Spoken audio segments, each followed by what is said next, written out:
It's a well-known fact that one of, if not the leading reasons for product failure is having an incomplete or incorrect set of customer requirements. So this tutorial is about the CAGE model, and the CAGE model shows 7 critical voice of customer requirement categories. 3 of these categories will improve value, 3 of them will detract from value and add unnecessary cost, and 1 of them will create new value.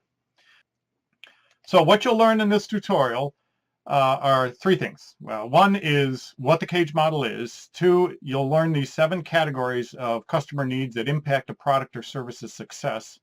And then the 3rd thing is we've added 12 minutes to our original video with tips and strategies moving forward with the model.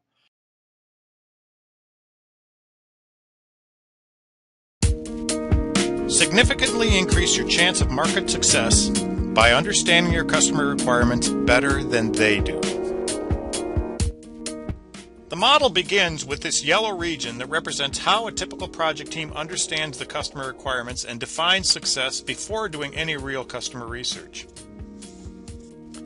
The second region in blue represents what customers will tell you about their needs during interviews and effective customer research.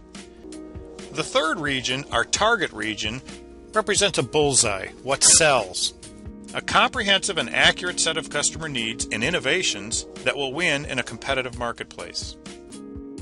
As you clearly notice, there are several distinct and unique areas labeled A through G in and outside the bullseye.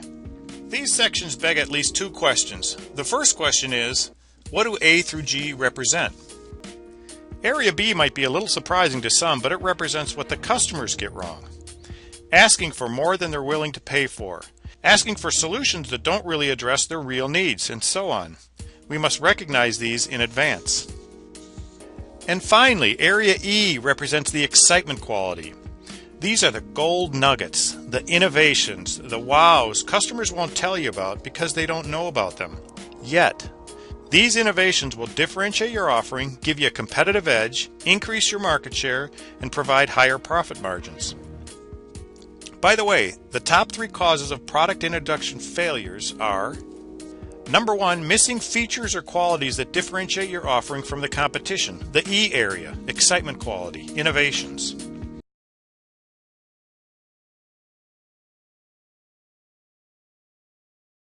And we'll start with the D elements.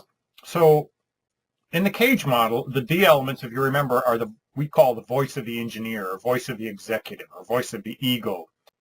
It's the engineer's pet projects that may or may not be something that's customer driven. So how do you avoid those things? I'm going to give you 5 things to think about. 1 is to make sure all the features or pet projects that you have directly correlate to real customer needs. Number 2 is make sure these pet projects or any preliminary ideas that you have pass one of 3 tests. The first test we call the higher level function test. So any or even patentable, and there's criteria for something to be patentable. 3 criteria. It should be novel, useful, and non-obvious. So here's a couple examples of products that maybe weren't really that good of ideas. So remember what the C elements are. Those are insights that you get directly from classic customer research. When you spend time with your customers, you're going to learn a whole bunch of things that you already knew, but you're also going to discover some new things that you didn't know. You also want to consider the whole cradle to grave experience that your customers have. You know, all the way from I think I want to buy a new product to I'm throwing away my existing or my current product. So everything in between that. So how do you get these excitement quality issues? You get those by questioning and challenging the conventions, your current conventions and your current assumptions, by seeing possibilities before they become obvious, by breaking the established patterns and looking at the situation from multiple different perspectives. We call this lateral thinking, and there's a whole lot of different lateral thinking lenses that you can use to look at your situation differently. If you relate that to value, if you remember that equation from an earlier tutorial, you may have seen the formula for value or ideality, which is a ratio of good stuff to bad stuff.